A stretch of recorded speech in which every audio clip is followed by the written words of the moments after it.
आसान कोई पढ़ाई नहीं, यदि है तो अभी तक किसी ने बताई नहीं। हमारा गणित का वीडियो बनाने का उद्देश्य आपको केवल गणित सिखाना ही नहीं है, बल्कि गणित को जीवन के साथ जोड़ना है। आज हम उसी उद्देश्य से एक बड़े ही बेहतरीन टॉपिक के साथ, बड़े ही बेहतरीन कॉन्सेप्ट के आधार पर आपको हम मैथ्स एवं लैस सिखाने जा रहे हैं, जो कि एक बड़ा महत्वपूर्ण टॉपिक होता है। ध्यान देने वाली बात यह है कि मैथ्स और लैस, जिसको महत्तम समापवर्तक हाईएस्ट कॉमन फैक्टर HCF कहते हैं, और लैस का मतलब होता है लघुत्तम समापवर्त्य, जिसको लीस्ट कॉमन मल्टीपल कहते हैं, शॉर्ट में LCM कहते हैं। इसी पे चर्चा करेंगे। और जो आज हमने एक बेसिक कॉन्सेप्ट आपके माइंड में डेवलप करने का एक नया तरीका ढूंढ के लाए हैं हम, उसमें आपको आलू और प्याज की सहायता से मैथ्स बड़े ही आसानी से आपके दिमाग में प्रवेश करने का उद्देश्य है मेरा। आइए देखते हैं। हमको ये उम्मीद है कि ये बहुत ही आसानी से आप समझ जाएंगे। तो जैसे हमने एक बंच लिया हुआ, बंडल लिया, जिसमें 10 ठो आलू है और 6 ठो प्याज है। ये 6 ठो प्याज है और 10 ठो आलू है, यानी 10 और 6 का हमको मैथ्स ज्ञात करना है। आइए प्रोसेस समझिए। सबसे पहले हम क्या करते हैं, इन दोनों में ये देखते हैं कि कौन संख्या, किसकी संख्या कम है। जैसे ये 6 है और ये 10 है, तो जाहिर सी बात है कि ये 6 कम है। तो हम क्या करते हैं, जितनी इसकी संख्या है इतनी संख्या यहां से हम निकाल लेते हैं। तो इसका मतलब हम आलू में से 6 आलू निकालेंगे। 1 2 3 4 5 5, इस तरह से हम 6 आलू यहां से निकाल लेते हैं।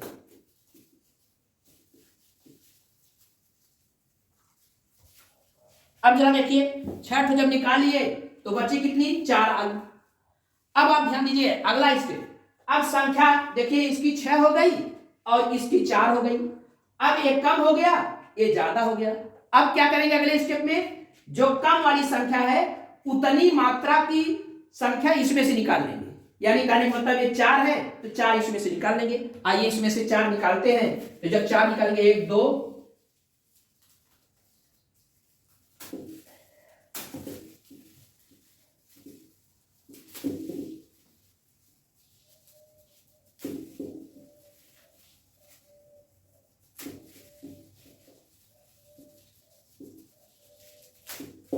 ये 4 हमने निकाल लिया।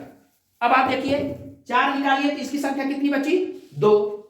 अब जरा आप ध्यान दीजिए, अब क्या करेंगे, अब फिर वही प्रोसेस रिपीट करेंगे। अब संख्या इसकी 2 हो गई और इसकी, उसकी कम है, इसकी ज्यादा। अब इसकी ज्यादा है, इस ज्यादा वाले से इतनी संख्या फिर निकाल लेंगे।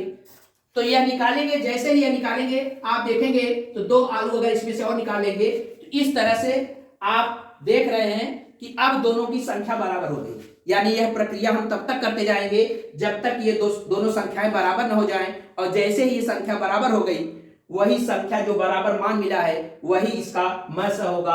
अर्थात 10 और 6 का मैथ्स जो होता है वो 2 होता है। ये पूरा स्टेप हमने समझाया हुआ है। ध्यान दीजिए कि आजकल एक बड़ा सिस्टम है कि बच्चों को मोबाइल अगर खरीदना होता है अपना काम करने के लिए, तो बोलते हैं गार्जियन से कि आजकल की पढ़ाई उसी मोबाइल पे मिल रही है। तो कहीं आप इस मैथ्स और लैस को सीखने के लिए कहीं घर के गार्जियन से ये मत कह दीजिएगा कि भैया अब मैथ्स और लैस आलू और प्याज से सीखी जाएगी और आलू और प्याज लेते आइए। व्यापारी लोग बड़े होशियार होते हैं, जैसे शुगर फ्री आलू बेचते हैं, वैसे बाजार में लघुत्तम समापवर्तक और महत्तम समापवर्तक आलू और प्याज मिलने लगेगी और बड़ी महंगी होगी। तो इससे सावधान रहिए। यह मेरा उद्देश्य आपको संख्याओं के पैटर्न को समझना, इसके कॉन्सेप्ट को समझना था। अब हम ल और मैथ्स की कड़ी में जो लस और मैथ्स बता रहे थे, उसमें लस की बात करेंगे। आइए आलू और प्याज की सहायता से कैसे लस ज्ञात करते हैं, इस पर हम आपको समझाते हैं, आपके दिमाग में एक कॉन्सेप्ट डेवलप करते हैं। जैसे ये आपको 6 आलू है और ये 4 प्याज है। ध्यान समझिए, इसका मतलब हमको 6 और 4 का लस ज्ञात करना है। तो बड़ा बेहतरीन तरीका है, बड़ा अपने दिमाग में इस कॉन्सेप्ट को रखिए। सबसे पहले आप देखिए इसमें ज्यादा कौन संख्या है। ये 6 है तो ये ज्यादा है और ये कम है, ये 4 है। तो हम क्या करेंगे कि 4 वाले को हम कोशिश ये करेंगे कि या तो इससे कम ना हो, इससे अधिक हो जाए, लेकिन हम क्या करेंगे, इसमें इतनी ही संख्या जितना ये है उतना और ऐड कर देंगे जो कम वाला है उसमें। अब इसका मतलब हम क्या करेंगे, ये 4 था, इसमें हम 4 प्याज और शामिल कर देते हैं, इसका मतलब ये 8 हो गया। अब बताइए ये 8 हो गया, ये 6 हो गया। तो अब क्या हुआ कि अब देखिए ये ज्यादा हो गया, ये कम हो गया। तो अब कम वाले में क्या करेंगे, इतने जोड़ेंगे। ध्यान रखने वाली बात यह है कि जितना यह संख्या है उतनी ही संख्या को जोड़ना है, जो जितनी संख्या इसकी थी उतनी ही संख्या इसमें जोड़ना है। यानी 4 थी तो 4 ही हमने जोड़ा। अब 6 है तो हम क्या करेंगे, 6 आलू को इसमें जोड़ देंगे जब उससे ये कम हो जाएगी। तो 6 देखिए आलू हम और इसमें मिला दिए, 6 पहले से थी ही और 6 मिला दिए, ये 12 हो गए, ये 12 हो गया। अब आप जरा ध्यान सुनिए, ये 8 हो गया था, अब क्या करेंगे, अब ये ज्यादा हो गई, ये कम हो गई। फिर हम क्या करेंगे, इसमें उसी निश्चित मात्रा को जोड़ देंगे जो 4 जोड़ते थे। इसमें 6 जोड़ना है, इसमें 4 लगातार जोड़ते रहना है, तो इसमें 4 फिर जोड़ दिए, तो अब ये भी 12 हो गया। अब आप देखिए यह प्रोसेस हम तब तक करते जाएंगे जब तक ये दोनों बराबर न हो जाए, और जैसे ही दोनों बराबर हो गए हमारा प्रोसेस खत्म, और जो बराबर की संख्या मिलती है वही इसका लसा होती है। इसका मतलब इसका लसा 12 हो गया। इस तरह से देखिए हमने इस स्टेप को समझाया है कि पहले 6 था, 6 के फर्स्ट स्टेप में आपने कोई एडिशन नहीं किया, ये 4 था, इस 4 में आपने 4 जोड़ करके फर्स्ट स्टेप में 8 बनाया। अब ये ज्यादा हो गया और ये कम था, तो अब कम वाले में फिर 6 जोड़ेंगे, तो 6 जोड़े तो अब 12 हो गया। अब ये एज इट इज 8 नीचे आ जाएगा अगले स्टेप में। तो अब देखते हैं 8 और यह 12, यानी अब यह क्या हो गया, कम हो गया और यह ज्यादा हो गया। अब कम वाले में वही निर्धारित संख्या जो शुरू है वही फिर जोड़ देंगे, तो ये 12 हो गया और ये 12 है ही। तो जब दोनों संख्याएं बराबर हो जाती हैं तो वही इसका लसर होता है।